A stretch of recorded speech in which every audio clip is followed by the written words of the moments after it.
Hello viewers, আসসালামু আলাইকুম। সবাইকে স্বাগতম জানাচ্ছি বিডি সাদিয়া কুকিং স্টুডিওর আরেকটা এপিসোড দেখার জন্য। এখন কাঁঠালের মৌসুম, বাজারে প্রচুর পরিমাণে কাঁঠাল পাওয়া যাচ্ছে আর আমরা সবাই কিন্তু কম বেশি কাঁঠাল খেয়ে থাকি। আজকে আমি যে রেসিপিটি আপনাদের কাছে নিয়ে এসেছি সেটা হচ্ছে কাঁঠালের বিচি বা কাঁঠালের বীজ দিয়ে তেল তৈরি করার দুর্দান্ত একটি রেসিপি। এখানে আমি 1 কেজি পরিমাণে কাঁঠালের বিচি নিয়েছি আর এই 1 কেজি পরিমাণ কাঁঠালের বিচি থেকে বা বীজ থেকে হাফ কেজি পরিমাণ তেল আমরা বের করতে পারবো আশা করছি। কাঁঠালের বিচিগুলো থেকে উপরের খোসাটা এরকমভাবে ছাড়িয়ে নিয়েছি। এবার একটা ছুরি দিয়ে এই কাঁঠালের বিচিগুলোকে ছোট ছোট টুকরো করে কেটে নিচ্ছি। উপরের লাল চামড়াটা ফেলে দেওয়ার কোনো প্রয়োজন নেই, এরকমভাবেই কেটে নিলে হবে। তবে যথাসম্ভব চেষ্টা করবেন একেবারে ছোট করে কেটে নিতে। এখানে আমি 1 কেজি পরিমাণ নিয়েছি, আশা করছি 1 কেজি পরিমাণ থেকে হাফ কেজি পরিমাণ তেল বের করতে পারবো। তবে আপনারা যদি আরও অনেক বেশি করতে চান সেক্ষেত্রে কাঁঠালের বীজটা বাড়িয়ে নিতে পারেন। আর এই তেল বের করার জন্য শুধুমাত্র কাঁঠালের বীজটাই যথেষ্ট, আর কিছুই এখানে লাগবে না। তবে লাগবে অনেকটা সময়, সেই সাথে বেশ ধৈর্য সহকারে সময় নিয়ে যদি আপনারা এটা করতে পারেন তাহলে কিন্তু ইনশাআল্লাহ আপনারা অনেকটা তেল বের করতে পারবেন। আর এই তেল দিয়ে রান্না করে খেলে কিন্তু অনেক ভালো লাগবে। আমি আগেও আরও হাফ কেজি পরিমাণ তেল বের করেছি আর আজকেও আমি নিয়েছি হাফ কেজি পরিমাণ তেল বের করার জন্য। এবার সবগুলো কাঁঠালের বিচি আমি এরকম ছোট টুকরো করে কেটে নিয়েছি। 1 কেজি পরিমাণ কাঁঠালের বিচি কিন্তু কেটে নিয়েছি, যথাসম্ভব চেষ্টা করেছি একেবারে ছোট করে কাটার। এবার একটা বলের ভেতরে কাটা বিচিগুলো নিয়ে নিচ্ছি, দিয়ে দিচ্ছি পর্যাপ্ত পরিমাণ পানি। আর পানিটা কিন্তু এখানে আমি ঠান্ডা পানি ব্যবহার করছি। পানি দিয়ে দেব 1 চামচ পরিমাণ লবণ। ঠান্ডা পানিতে লবণ মিশ্রণ করে যদি আমরা কাঁঠালের বিচিটাকে বেশ 5 থেকে 7 মিনিটের মতো ভিজিয়ে রাখি সেক্ষেত্রে কিন্তু এই কাঁঠালের বীজের মধ্যে যেই একটা কষ থাকে, আঠা ভাব থাকে, সেই জিনিসটা কিন্তু খুব সহজেই দূর হয়ে যাবে। আর সেই আঠা কষ ভাবটা দূর করার জন্যই কিন্তু এত ছোট করে কেটে নিয়েছি। এবার হাত দিয়ে একটু কচলে ভালোভাবে ভিজিয়ে রাখছি। তারপরে এটাকে 5 থেকে 6 বারের মতো পানি বদলে ধুয়ে নেব। ধুয়ে নিয়েছি, এখন ব্লেন্ডারের জগের ভেতরে দিয়ে দিচ্ছি কাঁঠালের বিচিগুলো। কাঁঠালের বিচি দিয়ে দিচ্ছি পর্যাপ্ত পরিমাণে পানি। দেখে নিশ্চয়ই বুঝতে পারছেন যে পানিটা কিন্তু কাঁঠালের বিচির গা লেগে আছে, এরকম পর্যায়ে আছে, এর থেকে বেশি দেওয়া যাবে না। এখন আমি বিচিগুলোকে ব্লেন্ড করে নিচ্ছি, একেবারে মিহি করে কিন্তু করে নিতে হবে। সবগুলো বিচি আমি ঠিক এরকম করে ব্লেন্ড করে নিয়েছি, যথেষ্ট মিহি হয়েছে। এবার আমি চুলায় একটা প্যান বসিয়ে দিয়ে দিচ্ছি সম্পূর্ণ কাঁঠালের বিচির মিশ্রণটা।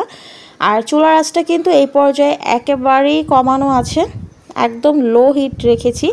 এই হিটে 5 থেকে 7 মিনিটের মতো এটাকে জাল করতে হবে।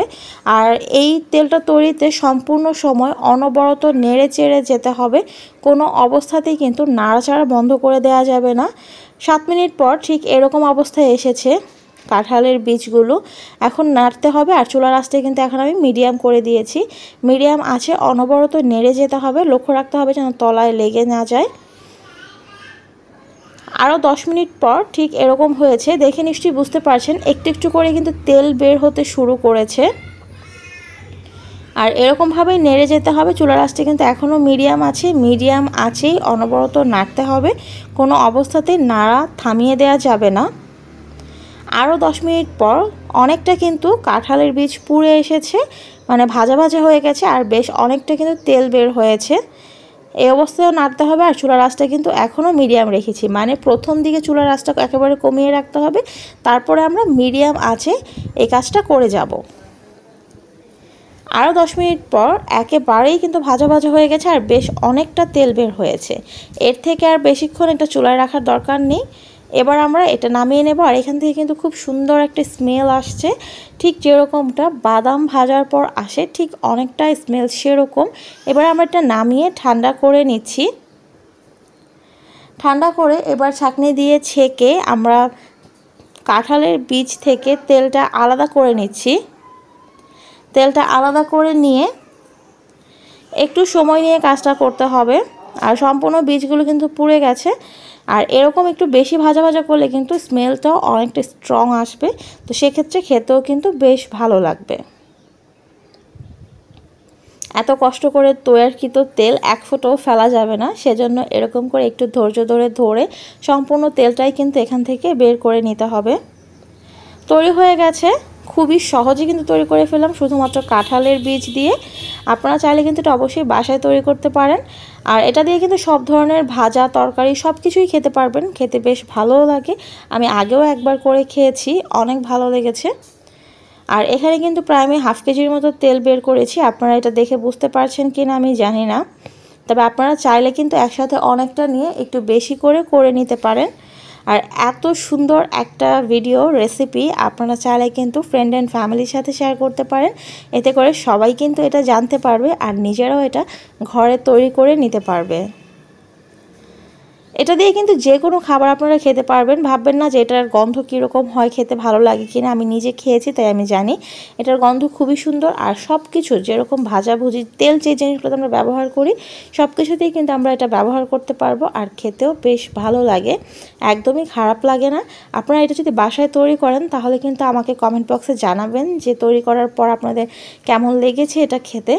আর অবশ্যই কিন্তু অনেকটা সময় হাতে নিয়ে সেই সাথে ধৈর্য সহকারে এটা তৈরি করতে হবে, কারণ এটা তৈরি করতে অনেক সময় লাগে এবং খুব ধৈর্য সহকারে নাড়তে হবে, নাড়াচাড়া কিন্তু থামিয়ে দেওয়া যাবে না। আজকে এই পর্যন্তই, সবাই ভালো থাকবেন, সুস্থ থাকবেন, আল্লাহ হাফেজ।